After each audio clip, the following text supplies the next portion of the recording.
Zamandan zaman көрген, бұл күнге аман келген, жұлдызы жарқыраған, тарихы алтын адам, ерлігі бабасындай, кеңдігі даласындай, бір үйдің баласындай, бұл берекелі қазақ елі, бұл берекелі қазақ елі.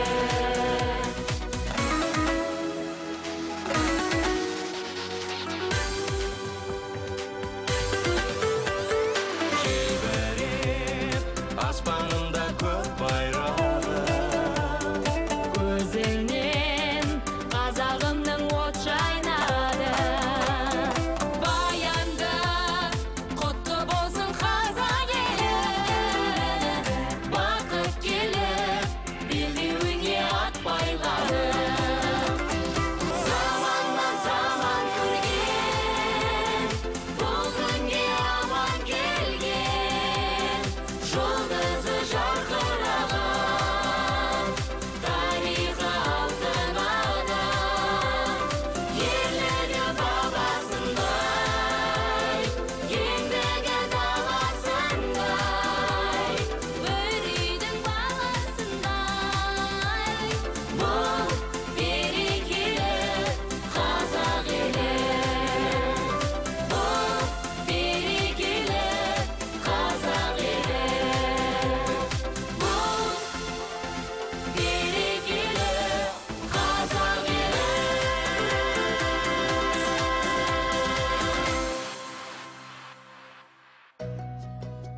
Армысыздар, ардақты ағайын. Көктем мезгілінде жер ананың тоңы жібіп, жер жүзі құлпырып, түрленіп шыға келеді. Мамыр айы жеткенде кең далаға табиғат ана қалың кілем төсеп тастағандай әсер аласың. Дала гүлдерінің қош иісімен жаныңды баурайтын мамыр айы ең айтулы мерекеден басталады. Ол Қазақстан халқы бірлігі күні. Сенбілік таңды бірлігі мен тірлігі жарасқан Тараз қаласында қарсы алуды жөн көрдік, қадірлі ағайын. Сенбілік таң ұжымы және мен Гүлмира Дайрабаева сіздермен бірге, мереке құтты болсын. Бүгін біз Тараздың берекелі, өзге ұлт өкілдерінің мерекелік көңіл күйімен бөлісіп, жақынырақ танысатын боламыз. Бүгінгі хабарымыз өзге хабарларымыздан ерекше. Сіздерге тосынсый деуге лайық. Ендеше балалар үйінен 15 бала асырап алып, аналық мейіріміне бөленген алғашқы кейіпкерімізбен таныс болыңыздар. Қадірлі ағайын, таныс болыңыздар. Біз бүгін Тимофеевтер отбасындамыз. Алексей Николаевич, Наталья Григорьевна және 15 бала. 15 баланы қанаттарыңыздың астына алып, шексіз мейірімге бөлеу туралы шешімді ең алғаш қайсыңыз қабыладыңыздар? Жолдасым екеуміз балаларсыз өмір сүре алмаймыз. Олар біздің мақтанышымыз, қуанышымыз. Егер қатты жақсы көріп, бауырымызға баспасақ осындай 15 баламыз болмас еді. Бұл деген бақыт қой. Менің жалғасым, мақтанышым, абыройым. 12 қыз бен 3 ұлым бар. Балаларым тәрбиелі, адамгершілігі мол. Көп мақтанып кетті демеңіздер. Бірақ менің барым да, нәрім де балаларым. 12 қыз, 3 ұл бар дейді. Мінеке 15 баланы қанатына алып, бүгінде үлкен отбасы жасап, шынайы мейірімін аямай отырған осындай ана жүрегіне мың алғыс. Отбасымызда 16 немере бар. Бүгінгі мінеке осы үлкен әулеттің ішінде да 15 баладан 16 немере тарап, тағы да бұл өзі талдың бір тамырындай өзінің жапырағын жайып, ерекше қуанышымен бөленіп отырған осы шаңырақ отбасы. Алексей, көп балалы әке ретінде өзіңізді қалай сезінесіз? Сіз үшін қандай мәртебе? Чувствую я нормально себя. Просто когда дети маленькие. Кішкентайымнан балаларды бауырға басып, жаныма жақын тартатымын. Көп балалы әке болуды армандадым. Бүгінде арманыма жетіп отырмын. Әрқайсысының орны қымбат. Біреу ауыра қалса, жаным шығып кете жаздай. Олардың күлгені маған бақыт сыйлайды. Балаларым бақытты, қуанышты, дені сау. Веселый, самое главное. Чтобы у них было детство. И чтобы с этих детей выросли нормальные, полноценные люди. Вот. Наша, думаю, вот такая наша Основная задача. задача, да. Вот я вижу Катя, да? Ең басты мақсатымыз көп балалы отбасымен сіздерді таныстыру, қадірлі көрермен. Тимофеевтер отбасы. Бұл жерде отырғандар жартысының жартысы. Ал ендеше танысайық. За столом, дорогие друзья. Итак, кто будет знакомить? Ну, наверное, я. Да. Вот это моя дочь, Да. наша Аленушка. біздің Аленушка сұлуымыз, қамқоршым. Я её Тұрмысқа очень люблю. шыққан қызы бар. Она уже мама, она работает, помогает. Жұмыс істейді, маған Это вот ее көмектеседі. дочь. Ал мына Катя, қыз скажи, Катя. как зовут? Әріптерді таниды, Катя. ақырындап Катя, әліппені де да. оқып жүр. Тақпақтарды Очень жатқа красивая. біледі. Она ходит у нас в нулевой класс. Умеем мы уже читать, писать, знаем стихи. Это Даша. Әкесінің қасында Да, отқан я, Даша. да. Ұлым Сережа. Қыздарынан екі Даша бар. Колледждің соңғы курсында оқып жатыр. Болашақ фельдшер. Вот она учится в медколледже на последнем курсе. Она у нас будущий фельдшер. Мгм. Уже студенты, да, уже большие. Вот Катя кім болатынын біле ма? уже Катя знает, кем она будет? Неше жастасың? 6 6 жас?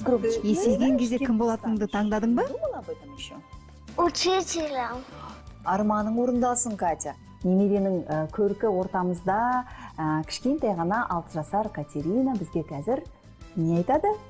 Өлең жолдарын тартып өтем дейді. Ендеше елімізге арналған менің Қазақстаным өлең жолдарын бірге тыңдаймыз. Казахстан, любимый край мой родной, будет солнце светить над свободной страной, будет дружба народов крепнуть и процветать.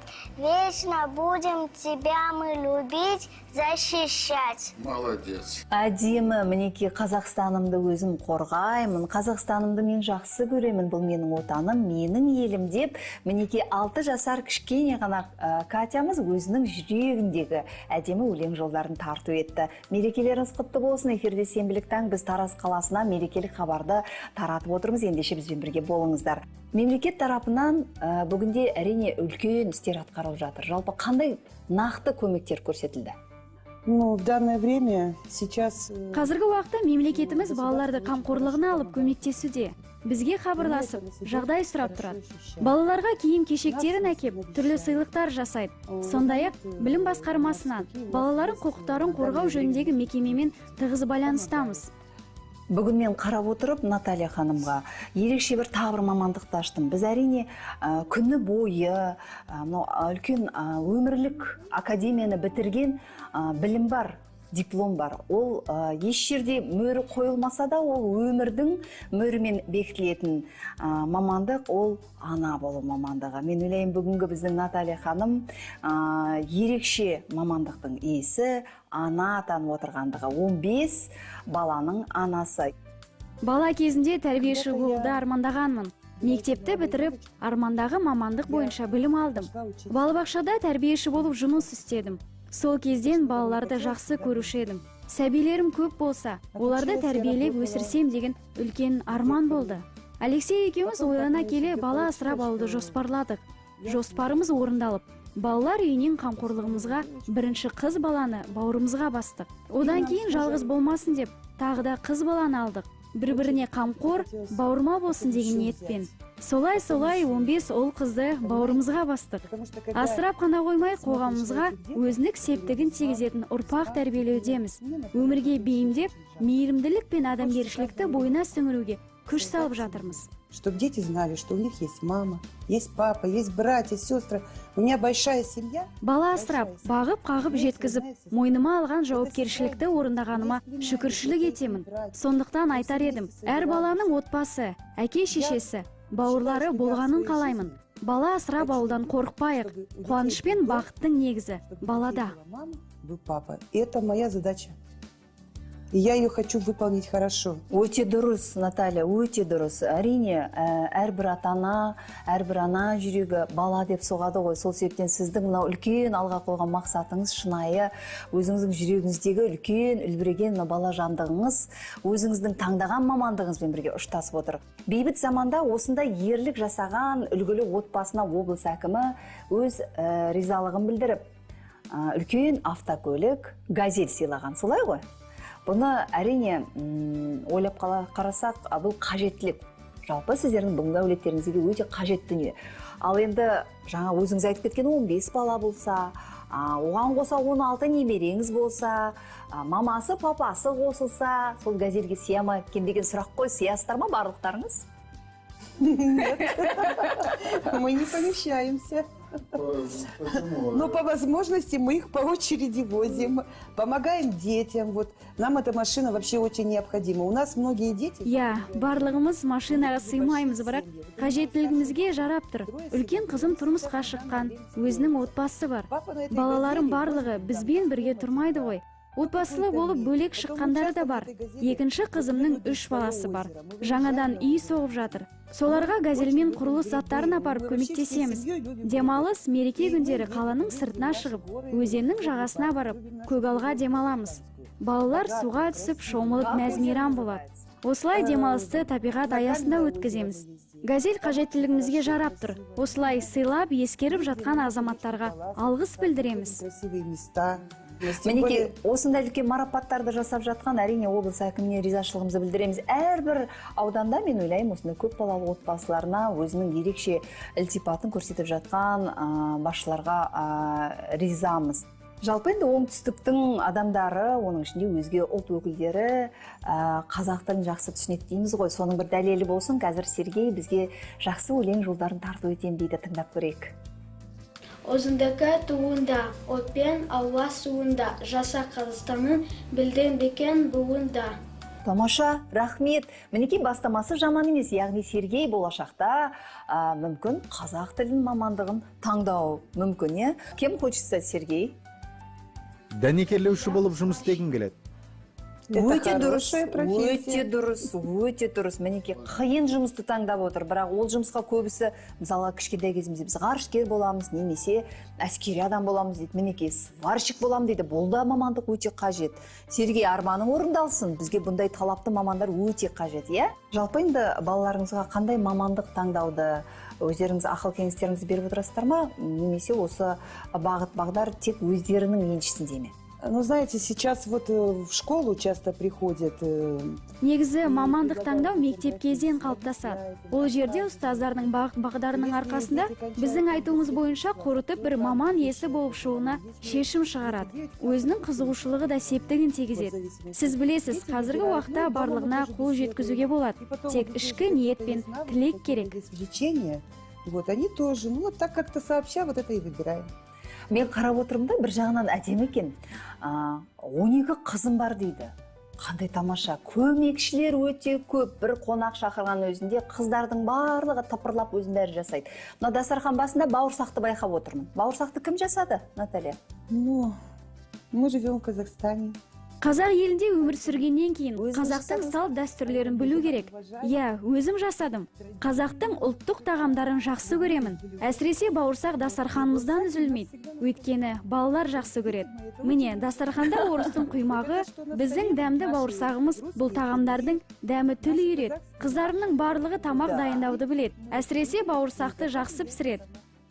Балдарға да үйретесіз, қыздарға да, 12 қыздарға да өзіңіз үйретесіз. Да, дети мои все умеют готовить. Ну, в Бурсаке у нас все умеют готовить. Все умеют готовить. Жаңбыршап пісірілген ба?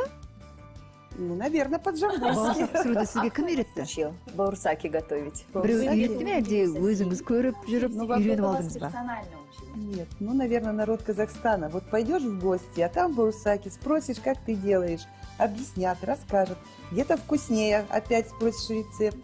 Да. Ну, я думаю, что наши казахские бурсаки лучше всех. Ну, я хочу попробовать. Қадірлі ағайын, сіздердің көздеріңше, мынау енді нан ауыз тию керектен қазақтың керемет дәстүрі бар. Яғни бұны Наталья жасады, Натальяның қыздары жасады. Енді наннан ең үлкен нәрсе жоқ қой, сол себептен мынау мерекелік дастарханда қазағымыздың бауырсағымен жасалынған дастархан берекелі болсын деп тілейміз. Көп-көп рахмет, осы біздің қазақтың дәстүрін жалғастырып, бауырсағымызды жасап, тақпақтарын айтқызып, Қазақстанға деген өзіңіздің махаббатыңызды білдіріп жатсыз. Енді әр ұлт бір шаңырақ астында деп өздері де айтып жатыр. Орыс ұлты да, неміс, грек. Енді дастарханға қарап отырмын. Қазақтың бауырсағы бар, орыстың блины бар, тоқашы. барлығы қамтылған, яғни қай елдің ұлттық тағамы жиірек әзірленеді бұл үйде? Греческая, и мы любим и корейскую кухню. Да. Бұл қиын емес, мемлекетіміз қандай болса, отбасымыз дәл сондай. Яғни көп ұлтты болып тұру ешқандай қиындық тудырмайды. Бастысы бір-бірімізді сыйлап, түсіністікпен қарап, жақсы көреміз. Қандай ұлт өкілі болсын, балаларымды сүйемін, жақсы көремін. Отбасында тамақ дайындау барысында да барлық ұлттардың тағамы дайындалады. Тех, которые здесь живут. И, конечно же, учишься всему у людей. Алексей Николаевич, как вы... Алексей, сіз қалай ойлайсыз, ертең балаларыңыз өседі, үлкен азамат болады, балаларыңыздан болашақта қандай мамандық иелерін көресіз? Вы программировали для себя их будущее? Ну как, мы не программировали, просто мы воспитываем так, чтобы они... Келешегі мынадай болады деп жоспар құрмадым. Дегенмен де шай үстінде болсын, күнделікті өмірде болсын, құлақтарына құйып отырам. Біріншіден өсіп өніп отырған жеріңді, еліңді сыйлаңдар. Екіншіден үлкенді сыйлап, кішіге қамқор болыңдар деймін. Қазақта жақсы сөз бар ғой, біреудің ала жібін аттама деген. Осыны естеріне салып отырам.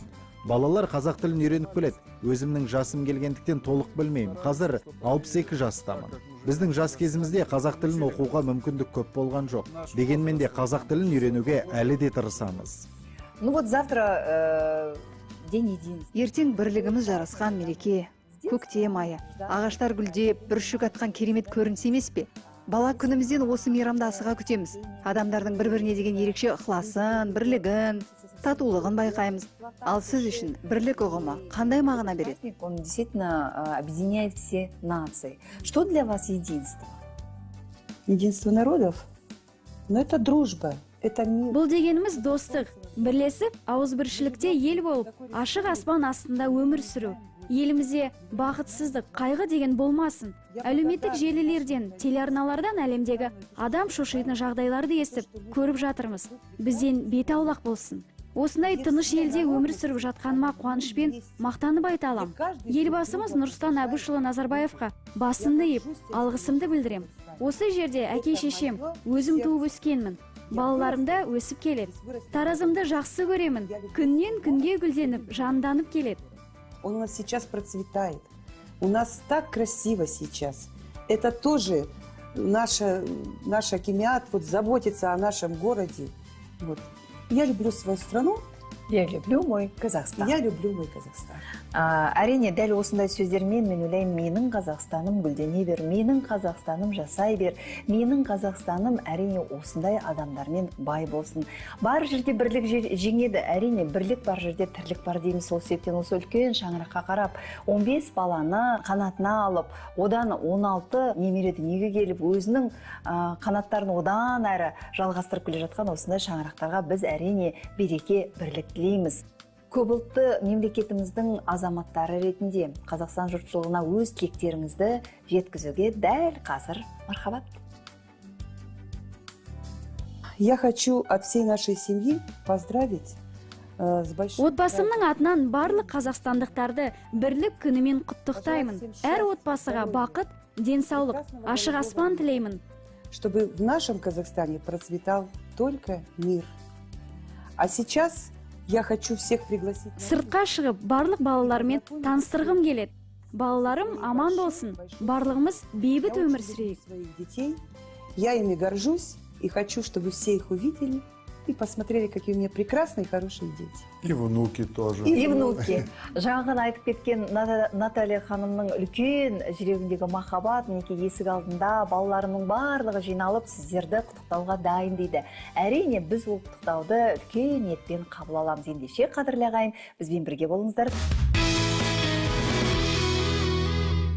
Жаңа ғана уәде бергенде қадірлі ағайын, мінекей отбасының кішкентай бүлдіршіндер. Біздің мерекелік құттықтауымыз болсын. Мереке, котты, болсын!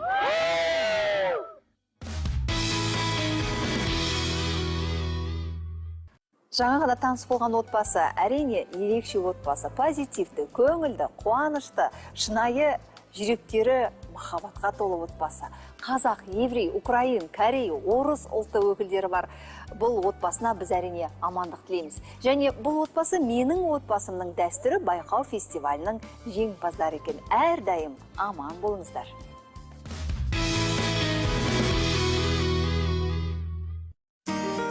Республика боюнча Казакстан Халкы Ассамблеясы жанында облус пен ауданды кошканда 210 аналар кеңеси жумуш istейт.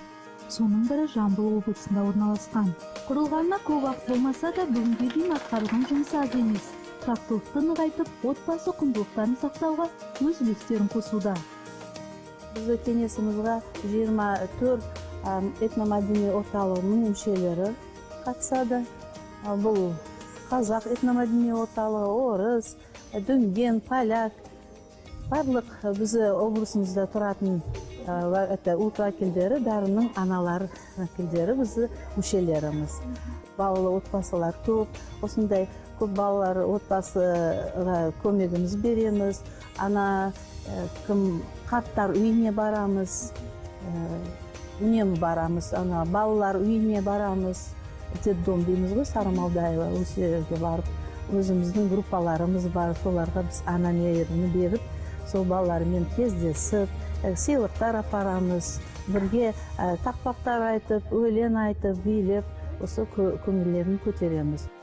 Мереке қарсаңында этномәдени бірлестік өкілдері жиналып, бірін-бірі құттықтап, бейбіт елде әрдайым көк туымыз биік тұрсын деп, ізгі тілектерін білдірді. Келе жатқан 1 мамыр бірлік күні менен бүкіл қазақстандарына құттықтай отырып, зор денсаулық тілеймін, бақыт тілеймін, бейбітшілік тілеймін. Қазақстанда ең бірінші ол достық. Достық мәңгілік болсын. Ана жүрегі ұлт таңдамайды деген рас болар. Мерекелік дастарханға жиналған аналар әрбір баланың болашағынан үлкен үміт күтетінін айтты. Мақсатым осы әйелдер аман-есен босанып, дүниеге жақсы сау саламат азаматтарды, сәбилерді әкеліп, біздің бір елімізде осы отанымыз жасай берсін дегеніміз, бірлігіміз бір болып, ынтымағымыз, тірлігіміз бәрі осы ынтымақтың, бірліктің арасында деген деп ойлаймын. Тараз қаласы чемпиондар мекені десе қателеспейміз. Біздің келесі кейіпкеріміз спортқа өте жақын. Жамбыл облыстық Джон Ри Таэквондо Федерациясының президенті. Тимур Касиби спорт клубының жетекшісі. Таэквондодан 4-ші дан иегері, қара белбеу иегері және жекпе-жек күресінің шебері Ізмазов Руслан Бакырұлы. Руслан мырзаның шаңырағы шаттыққа толы. Оған қазір өздеріңізде куә боласыздар.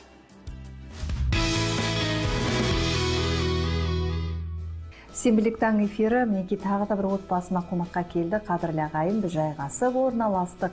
Мереке құтты болсын. Мінеки Руслан аға, сіздердің отбасыларыңызға келдік. Алдымен мерекемен құттықтап, енді отбасы мүшелерімен де таныстырып өтсеңіз. Мен атым Руслан Исмазов. Менің мамасы Хажыра. Анаңыз? Анаңыз Хажыра. Мен екінші анаңыз? Енесі. Ене Айша. Айша, қандай әдемі есім, я? Менің әйелім Зүлфия. Зүлфия, қуаныштымыз? Мен Султан. Султан, қуаныштымыз? Мен балдызым Фируза. Қандай тамаша, мінеке әдемі сөздер айтты. Көптен бері балдызы деп айтылмаған әдемі сөз айтылды, я? Енді мерекелік дастархан бүгіннен бастап мерекеге дайындық қой, Айша апа, я? Иә, дастарханда үлкен аналарымыз отырса, міндетті түрде осы үлкен шаңырақтың береке бірлігі өзінің жарасымын таба береді ғой. Сол себептен үйде қария болған жерде береке болады, ырыс болады, құт болады. Мінеке аналарымызды көріп біз қуанып отырмыз. Мереке құтты болсын, апа. Құтты болсын, ана. Айтып жатырмыз ғой, Қазақстанға сіздер қай жақтан келдіңіздер? Содан айтып кетсеңіздер, ол қай жылдар еді? Мен тарих өте ұзақ. Иә. 10-шы ғасырда көбі үнденді, Ланжудан көшіп келді. 10-шы ғасырда? 10-шы ғасырда. Тарихтан бәрі жазылған. Иә. Біз жасырақпыз, оны бәрін білмейтін шығармыз. Иә. Білгенімізше де айтып жатырмыз. Сіздің бабаларыңыз? Енді жылы 140 жыл болады екен. Келесі жылы 140 жыл болды сіздердің қоныс аударғандарыңызға. Мінеке ұрпақтан ұрпаққа қазақ жерінде өз үлкен ниеттеріңізбен тіл табысып жалғастырып жатсыздар, е? Бүгінде қанша ағайынсыздар? Санадыңыздар ма? Санадық. өте көппіз. Өте көп, оны енді бармақпен санауға болмайды, бірақ дегенмен де қаншамыз? 150. 150-ден асасыздар ағайындар. Тек өздеріңіз ғана, туыстарыңыз. Енді мынау айтып жатырмыз ғой, бұл кең байтақ жердің бір тағы бір кеңдігі, жомарттығы, 140 жыл бойы өздеріңіздің әулеттеріңіз осы жерге көшіп келсе, мінекей Доңған халқы өзінің ұрпағын осы қазақ жерінде бірлігімізбен жалғастырып жатсыздар. Енді мынау дәстүріміз бар ғой, әр халқының өзінің дәстүрі бар. Енді сіздер Доңған отбасы болғаннан кейін сіздердің де өздеріңіздің қалыптасқан дәстүрлеріңіз бар ғой, Айша апа? Енді мынау бізде қазақта құда түсу, бет ашар, келін түсіру, қыз ұзату, тұсау кесер кете береді ғой. Сіздердің ерекшеліктеріңіз мысалға, Зүлфия жеңгей, енді келін болып түскен сіздің қызыңыз болса да, той қалай өтті? Той, шынды айтсам, керемет өтті. Бізде үйімнен қызым алып кеткенде, бізде қалай еді? Ой, вечер. Қыз шығарамыз ғой? Қыз ұзату. Қыз ұзату. Туысқандарымыздың балаларын, қыздарын, племянцаны бәрін шақырып, әдім музыка бойынша әдемі өтті. Сосын мына жақта құдағи шаңғыратып музыка келіп, кәдімгі алып кетті қызымды. Әндетіп алып кетеді екен ғой. Ән, әуенмен, е? Музыкамен конфетті шашып, кәдімгі әдемі өтті. Есімде сол Зүлфияның тойында күн жарқырап тұрған бір әдемі күн болды. Бүгінгідей. Бүгінде де мінекей Жамбылға келдік. Тараздың тағы бір әдемі отбасымен сіздерді таныстырып отырмыз, қадірлі ағайын. Енді жаңа айтып жатсыздар ғой, Таразда күн жылы деп, шынында да мынау жер үйде тұратын ағайындар болғаннан кейін жағы бір әдемі көріністі байқадық. Жер үйдің бір ерекшелігі, ауылда жүрген бір ерекше табиғат көзімізге елестеді. Мынау жер үйде тұратын ағайын көктемді ерекше күтеді ғой, сол себептен көктем шығысымен егін егуге кірісіп кететін шығарсыздар, иә? Әсіресе аналар. Агротта істеген кішкентай уақытта. Школға барған бір класс оққан емес. Білім жоқ. Әнеки мен сөйті бала бақылам. Кішкентай енім бар, сенім бар, апам туған. Апам болса колхозда. Мен соны іште балам бағы... Прочив оса. Агрот іштем. Насипор мен агрот іштем. Жерді жақсы көресіз ғой, жерді? Жақсы көрім. Мен мұны егіні жақсы көрім. Зелен, мұны тал мен жақсы көрім. Мынау енді айтып жатыр ғой, шында да қиын заманда өмір сүрдіңіздер, білім алуда қиын болды, қоныс аудардыңыздар. Сол себептен де білім алып үлгермеген шығарсыз, бірақ дегенмен де мына отбасына үлкен үлес қостыңыз, отбасын сақтап қалдыңыз, балаларға аналық мейірімді тарту еттіңіз. Енді Руслан ағаны айтып жатырмыз ғой, спортшы, спортқа үлкен еңбегін аямай келе жатқан азаматтардың қатарында. Ал қалған отбасы мүшелері спортқа жақын ба? Мадина, дочка, тоже спортсменка, с 5 лет занималась. Қызы Мадина спортпен айналысады. Бірінші даннан қара белбеуге келеді. Ұлым Тимур Алматыда оқиды. Ол таэквондодан екінші даннан қара белбеуді алған. Кіші ұлым мектеп оқушысы, 40-шы мектеп гимназиясында оқиды. Ол да бірінші даннан қара белбеуді иемденді. Султан тоже черный пояс первый дан. Әйелім мен мамамнан басқасының бәрі қара белбеуге кері. Отбасымен салауатты өмір салтын ұстаймыз. Яғни балаларыңыз өзіңізден бастап барлығы өзіңізге ұқсаған екен ғой, е? Руслан, бір емес, екі анаңыз отыр. Әрине, нағыз бақытты жан өзіңіз. Аналарыңызға қалай еркелейсіз? Қалай құрметтейсіз осындай абзал жандарды? Анда соны еркелейді. Еркелейді анда? Еркелейді. Қалай еркелейді? Өзінің отбасы бар. Шаршап келгенде билейді. Өзінің мамасын айтады. Ана сонда шаршапқан, сен анандай әдемі компотың бар ма дейді. Мамасы айтады, бар. Қайдан? Өзіміз мына алмадан компот ішеді кәдімгі. Это же натурально. Еркелеп келгенде өзінің сағынған, сол балалық шақтан анасының жасап жүрген дүниелерді еске түсіріп сұрайды дейсіз ғой. Мінекей, шында да аналарымыз аман болса, әрдайым біз өзімізді сәбидей сезініп, еркелейміз. Руслан, қазақ халқының келіндері үлкендерге иіліп, сәлем береді. Ал сіздердің келіндеріңіз, сіздердің жалпы Доңған халқының келіндерінің ерекшелігі қандай? Сәлем салу бар ма? Бар. Бар ма? Доңған халқында бар. Бар. азанда тұрып ең бірінші есіктен кіре салысымен анасына сәлем айтады. Сәлем айтады. Сәлем айтады. Осы сәлемді енді біз енді қазақ халқы өзіміздің сәлемімізді жақсы білеміз ғой. Енді Доңған халқы, қазақ халқына әлі сәлем беріп көрген біз мынау сенбілік таңда әлі көрсеткен жоқпыз. Егер рұқсат болса, Зүлфия екі анамызға сәлем берсе дәл қазір. Рұқсат па? Рұқсат. Қаншама миллиондаған қазақ халқы үшін. Ассалаумағалейкум. Ой, ничего, как обычно. Көп рахмет. Не деп айту керек бұндайда? Ассалаумағалейкум. Алейкум салам. Осы бір сәлем салу болып есептеледі, е? Мына енді қазақ халқы деп жатырмыз ғой, енді жалпы әр елдің өзінің бір ерекшеліктері болады. Мынау дастарханға қарап отырмын, жаңа көкөніс, жерді жақсы көремін деп жатыр анамыз. Мынау дастархан басында мен бауырсақ көріп тұрған жоқ. Бірақ көптеген мынау өзге ұлт, сіздердің Доңған халқының ерекше көкөністен жасалынатын астарды байқап отырмын. Мынау осы Доңған халқының ас мәзір ғой? Ас мәзір, точно. Қалай аталады? Зүлфия, кім жасады мынаны? Қалай аталады, Айша апа? Жусай жұмыртқамен қуырылған. Жусаймен. Жусаймен. Иә. Иә. Мынау да Доңғандікі ма? Доңғандікі. Бұл да ет, қызанақ, қияр, бәрі тағы да көкөніспен безендірілген.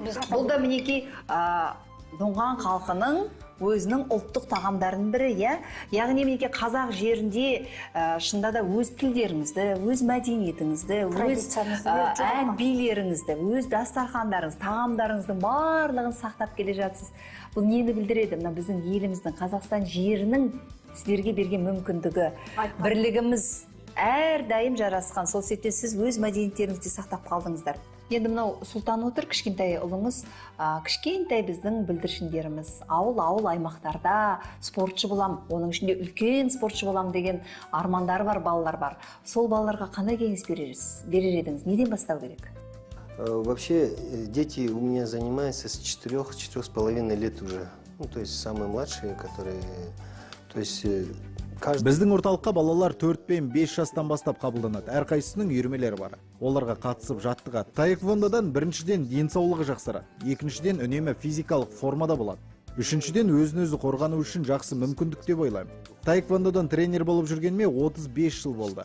100-ге жуық балаларды спортқа тәрбиеледім. Олар қара белбеу атанды. Оқу орындарында білім алып әрқайсысы бір-бір маман иесі атанды. Тіпті кейбіреуі отбасылы болып әке атанып бала тәрбиелеуде. Бүгінде мен олармен мақтанам. 5 лет работаю тренером, и за это время, значит, у меня уже более 100 учеников получили черный пояс. Ну, многие поступили в университеты, в высшие учебные заведения. Сейчас работают на хороших работах в плане, что приносят пользу нашему Казахстану. И я этим горжусь. Ну и я сам являюсь основателем нового вида спорта. Ордабасы деген жаңа спорттық ойын ойлап таптым. Авторы өзіммін. Бұл командалық ойын тұра Қазақстандағы спорттық ойынға тіркелген. Ұлттық ойындарға кіреді. Неге ұлттық ойын дерсіз? Аты айтып тұрғандай, Ордабасы ойынында қазақтың жүзі сияқты. Ұлы орта кіші болып командамен жинақталып ойналады. Бір жағынан балаларға үлкен тәрбие. Өйткені командамен ойнаған соң бір-біріне көмектесіп, қолдау көрсетеді.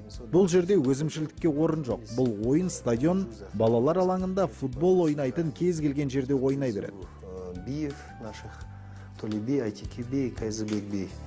И как бы сама игра символизирует как бы мини-сражение на спортивной площадке, чтобы защитить свой флаг и не отдать флаг своим противникам. Ең бастысы мынау патриоттық рухты көтеретін ойын қатарында. Это полностью как бы соответствует сейчас программе нашего президента о том, чтобы с детства у наших детей воспитывать казахстанский патриотизм. Ну и массовость спорта. Эту игру можно играть и на футбольном поле, и в детской дворовой площадке. Командалық ойын. Да, командалық ойын, я. И как бы... Командалық болған соң ашық жер керек. Ордабасы спорттық ойыны халықаралық дәрежеде көтеріліп, өзінің нәтижесін беріп жатыр. Сонымен қатар көршілес елдер Қырғызстан мен Өзбекстанда презентациясы болып, көпшілікке ұнап сұранысқа ие болды. Не мировое признание, международное, на международном уровне уже развивается. То есть...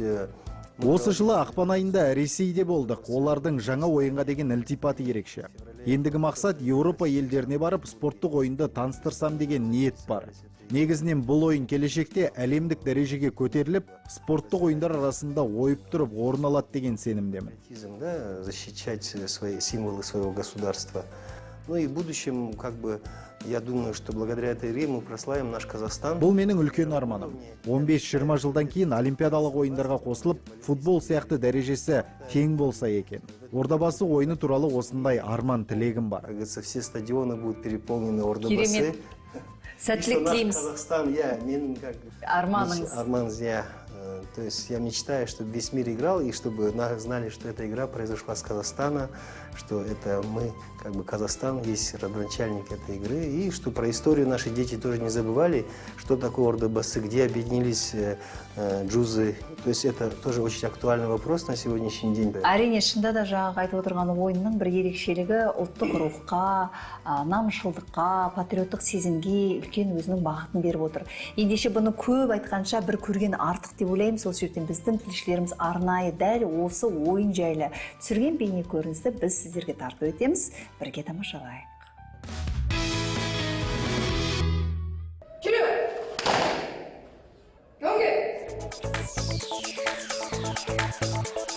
Бұл Ордабасы ұлттық командалық спорт ойыны. Қолданысқа енгеніне 3 жыл болса да, жастардың қызығушылығы күннен күнге артуда. Бұл ойынның міндеті әрбір командада спортшылардың саны бірдей болу керек. Салмағы емес, жасы, туған жылы маңызды. Ойын барысында 2 топ 1 метр арақашықтықты сақтай отырып, бір-біріне қарама-қарсы тұрады. Қарсыластар сәлемдесіп болған соң, төрешінің пәрменімен ойынға кіріседі. Алаңдағы 2 команда қоста тұрған тулар үшін күресіп, қарсылас топтағы туды өзінің шеңберіне алып өтсе, ұпай саны есептелінеді. Осылайша басымдыққа ие болған топ жеңіске жетеді. Национальная командная игра Ордабасы ұлттық командалық спорт ойыны балаларды жетілдіруге арналған бірден-бір спорт түрі. Бұл ойында жылдамдық пен ептілікке басымдық беріледі. Сол кезде ғана жеңіске жетуге бір қадам жақындайды. Топ болып өзінің шеңберін қорғағандықтан ауызбіршілік болады. Мұның да тәрбиесі бар. Ордабасы ойыны спортшыларға командалық рух беріп, оларды бір-біріне қолдау көрсетуге тәрбиелейді. Сондай-ақ стратегиялық ойлау қабілетін де дамытады. Ойынға балалар 5 жастан бастап қабылданады. Яғни 5, 6, 7, 8, 9, 10 жас айырмашылықтары бойынша. Ойынды спорт залда, стадионда, ашық алаңда ойнауға болады.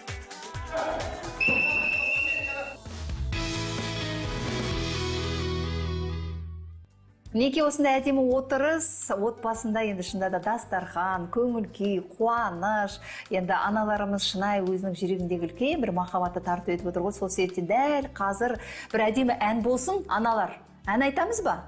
Айтайық. Мінекей тамаша, қандай ән айтамыз? Қосыңыздар. Қазақша айтамыз ғой? Қазақша айтайын, сосын дүнгенше айтайын. Мінекей екі ән бірден тарту етем деген аналардан айналайын. Ендеше қадірлі ағайын бірге айтайық. Шәмші қалдаяқсың әні? Бойында арыстың. Арыстың бойында. Ал тыңдаймыз. Қане сендерді қосыңдар. Бойында арыстың, өзіңмен таныстың. Жайнаған гүлдер қорбың сен, жағада тұрдың сен. То было светлый день, подружила ты с кем. Целую ночь не спала, тебя лишь я ждала. Ален дүнгенше айтайын. Мама у нас артистка. Дүнген көктем жайында. Көктем жайында? Көктем жайында. Дүнгане көктемді фыңчан дейді. Қалай айтады? Фыңча. Фыңча. Бұл доңғанша көктем деп айталады екен. Фыңча әнін айтамыз, е? Көктемде бәрі көгереді, әдем боласың.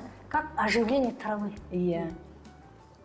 Фыңчан толели, чочырлан чухуа, кәне хор кели, жәлі жүмияң, воцели туфен, папуняң пымжен.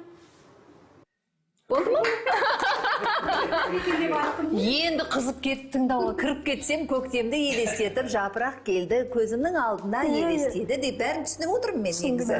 Әжем енді көктем деген шынымен жақсы кезең, жақсы мерзім, сол себепте көктемде барлығы гүлденеді, жүректе махаббат оянады. Мынау енді бүгінгі әдемі мерекелік хабарымыз ертеңгі мерекеге өзі жалғасын таба берсін. Мен ойлаймын, осы отбасына бір әдемі құттықтау болсын. Аналар бастасын, Руслан ағамыз құттықтасын барлық осы Қазақстан тұрғындарын. Құрметті қазақстандықтар, біз Дүнген облыстық ассоциациясы сіздерді 1 мамырмен бірлік күнмен құттықтаймыз. Сіздерге және отбасыларыңызға зор денсаулық, мол бақыт, болашаққа деген сенімділік шын жүрекпен тілеймін. Көп рахмет, бірге болсын мерекеміз. Біздің әр хабарымызда айтып жеткізетін адамның арманы таусылмайды ғой. Қай заманда болса да, ол балалық Сұлтанның кезінен бастап, бүгінгі біз сіздердің өздеріңізде армандайсыздар. Сол армандар орындалсын, қадірлі ағайын. Біз дәл қазір келесі отбасына осы хабарымызды жалғастыра отырып, тағы да жолға шығамыз. Бірлігіміз жарассын, елдігіміз арта берсін. Ал біз мерекелік бағдарламамызды одан әрі жалғастырамыз. Бізді есігін айқара ашып, тағы бір отбасы күтіп отыр. Құрметті көрермен, бірге таныса келесі отбасымен. Қадірлі ағай, жаңа ғана сіздерге уәде бергенде 3-ші отбасына да келіп жеттік. Мені бір қуантатын көрініс, даладан бізді қарсы алып тұрған отбасына ризамын. Мерекелеріңізбен. Здравствуйте. Добрый день. Енді мені қарап отырым, жан-жақта кімнен сұрарын да білмеймін. Света ханым, өзіңіз таныстырып өтіңіз, көрермендер де танысып отырсын. Бүгінгі біздің Сенбілік таң бағдарламасының келесі кейіпкерлері кім екен? Бірге танысайық. Это моя большая семья, которая состоит из... Отбасымен таныстырайын. Шаңырағымыздағы отбасы мүшелері көп ұлттан жинақталған. Мен Светлана Гурская, жолдасым Орлов Евгений, үлкен ұлым Владислав Гурская, кіші ұлым Олег Орлов. Сонымен қатар әпкемнің отбасы да бүгін қонақта. Ольга Избасарова, оның жолдасы Бекназар Тұрарұлы, Адель мен Анель. Жиеніміз Кенжебеков Данияр.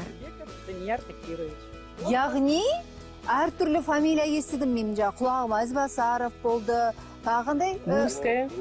Кенжебеков. Яғни нағыз мінекей бірлікті де қамтытатын жүректегі ерекше отбасының бір көрінісі, әрбір ұлттан жиналған отбасы мүшелері, Ал енді отбасымен таныстық, бүгінгі өзі мерекеге бір кіретін, бір ерекше дайындық үстіндегі бір күн ғой, сол себептен күннің сәулесінің астында осы әңгімені осы жерде жалғастырсақ, міндетті түрде сәл уақыттан кейін біз отбасына барамыз, себебі Света ханым өзінің ағайындарымен дастархан жайып қазақшалап бізді күтіп отыр екен.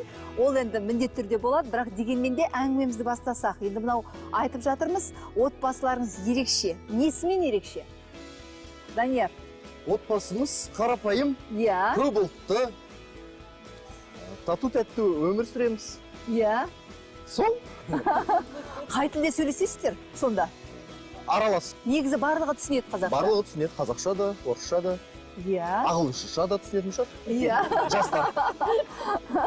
Жалпы қалай бүгінгі енді мереке деп жатырмыз ғой, бірлік күні 1 мамырда өзіміз асқақ күтеміз деп. Сол себептен бұл күннің бір ерекшелігі сіздердің отбасыларыңызға тікелей қатысты деп ойлаймын. Бірлік деген ол қандай ұғым?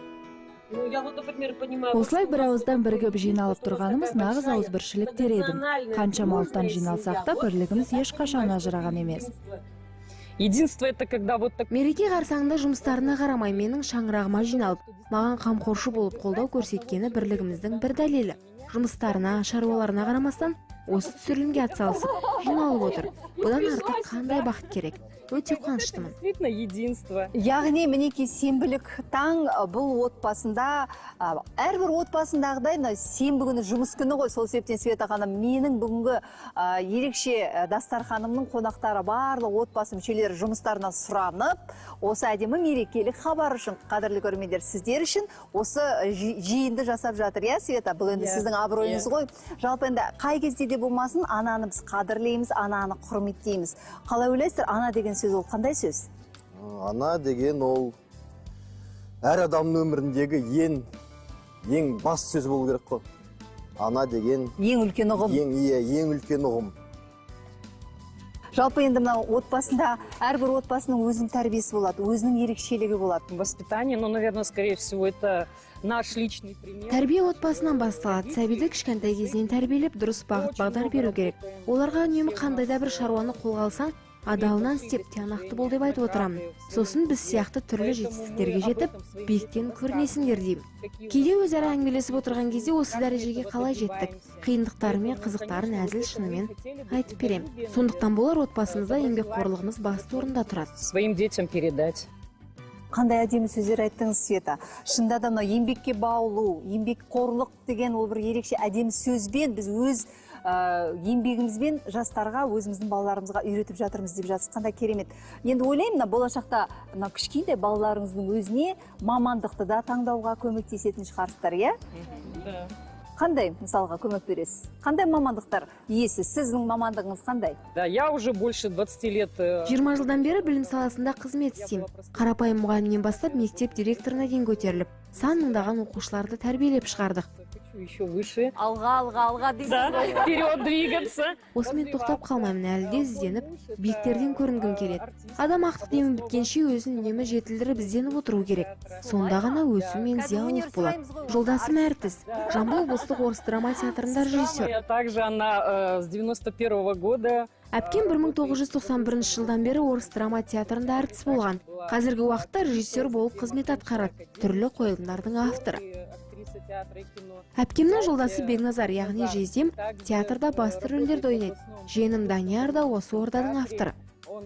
Бізді өнерлі отбасы, актер мен актрисалардың династиясы десеңіздер де болады. 3 буын өкілдері орыс драма театрына қызмет етуде.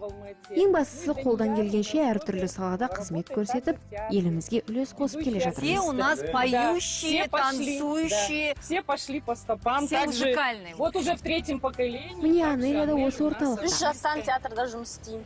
3 жастан бастап театрда. Шаршаған жоқсыз ба? Жоқ, шаршаған жоқ. Неше жыл тәжірибеңіз бар? Ой.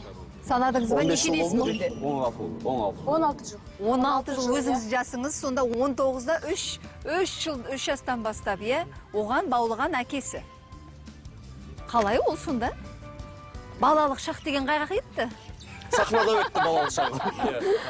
Ендеше мынау көп сөз болмасын, шында да әдемі көңіл күйді, әдемі әнмен жалғастырсақ. Ничего на свете лучше нету, чем бродить друзьям по белу свету. Тем, кто дружен, не страшны тревоги, нам любые дороги дороги. Нам любые дороги дороги. Ла-ла-ла-ла-ла-ла, ла-ла-ла-лай-лай, ла-ла-ла. Айтатын ешқандай сөз жоқ, әдемі көңіл күй, осындай керемет отбасы. Шынайы біз мінекей Жамбылда, Таразда, әдемі таңертеңгілік сенбілік таңда осындай сіздерге көңіл күй сыйлап жатырмыз. Барлығы шынайы, мінекей осы үйде біздің бүгінгі кейіпкерлеріміз тұрады. Біз балалар ойнайтын алаңында өз кездесуімізді жалғастырып жатырмыз. Өйткені уақыт тығыз бір отбасына келіп жетудің өзі қаншалықты уақыт алатын сіздер жақсы білесіздер. Барлығы сіздердің құрметтеріңізге. Енді дәл қазір мен ойлаймын, көптеген миллиондаған біздің халқымызды құттықтауға мархабат. Наурыз келді тамаша, ән айтайық таласа, атам, апам, той-тойлап, қуанып жұбалаша.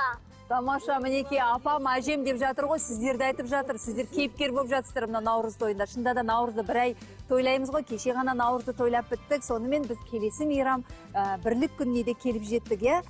Келе жатқан мейрам құтты болсын. Бәріміз денсаулығымыз жақсы, еліміз аман, тыныш болайық. Рахмет.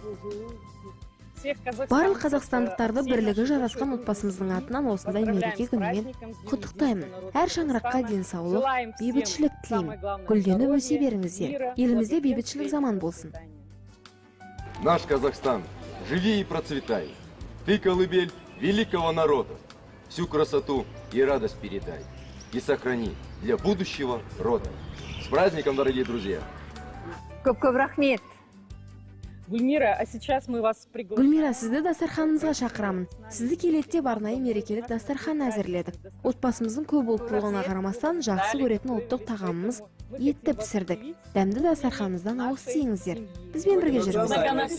Көп ұлтты дастарханнан дәм татыңыз деп жатыр қадірлі ағайын. Ендеше біз сіздерге әдемі ән шашуын тарту етеміз. Осымен сенбілік таң аяқталды. Ал мен әдемі тағамнан, әдемі отбасымен одан әрі отырысты жалғастырамын. Көп рахмет.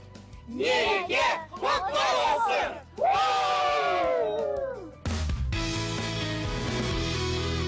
Уәде еткендей қонақжай кейіпкеріміз Света дастархан басында түрлі тағамдар дайындады.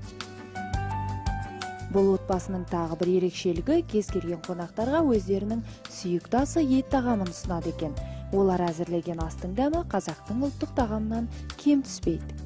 Тату тәтті отбасы болып, талайға үлгі болып, дін аман жүріңіздер деп тіледік. Бүгінгі біздің отбасы мүшелеріне әрдайым тілекшіміз. Бірліктеріңіз арта берсін, ал қымбатты көрермен, мереке құтты болсын. Көп ұлтты Қазақстанымыз күннен күнге қарыштап дами берсін деген тілегіміз бар. Халқы аман болсын, еңбегіміз елене берсін. Елбасының келісім жоқ жерде ұлттық идея да жоқ деген сөзін басшылыққа алып, үнемі келісіммен өмір сүрейік. Ауызбіршілігіміз баянды болсын. Бүгінгі хабарымызды әсем әнмен түйіндейік. Сіздермен бірге болған мен Гүлмира Дайрабаева және Сенбілік таң ұжымы көк аспанның астында тату тәтті күн кешкен ағайынбыз бәріміз.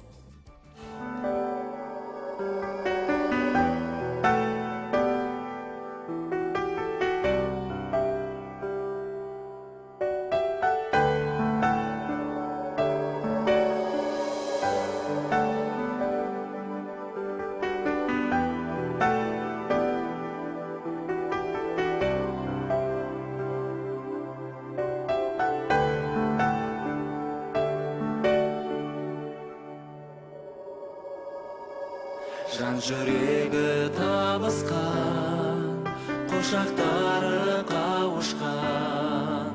Жат көрмейтін ешкімді, бәрі бауыр туысқан. Сізді ортаға келіңіз, ақпейілді көріңіз. Ағайынбыз бәріміз, құтты қонақ болыңыз. Дайын сізге төріміз, ағайынбыз бәріміз, бәріміз. Таусылмайтын арысы, тарылмайтын тынысы, жазылмайтын құшағы, тату бейбіт олысы. Сіз ортаға келіңіз, ақпейілді көріңіз. Ағайынбыз бәріміз, құтты қонақ болыңыз. Дайын сізге төріміз, ағайынбыз бәріміз, бәріміз.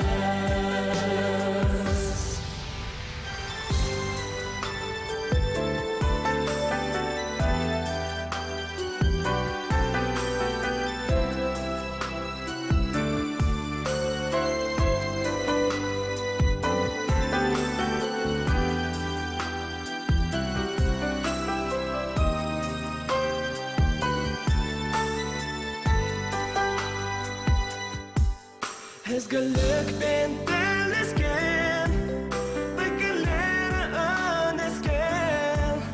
Біз халықпыз бірлікпен, тату тәтті күн кешкен. Сіз ортаға келіңіз, ақпейілді көріңіз. Ағайынбыз бәріміз, құтты қонақ болыңыз. Дайын сізге төріміз, ағайынбыз бәріміз, бәріміз.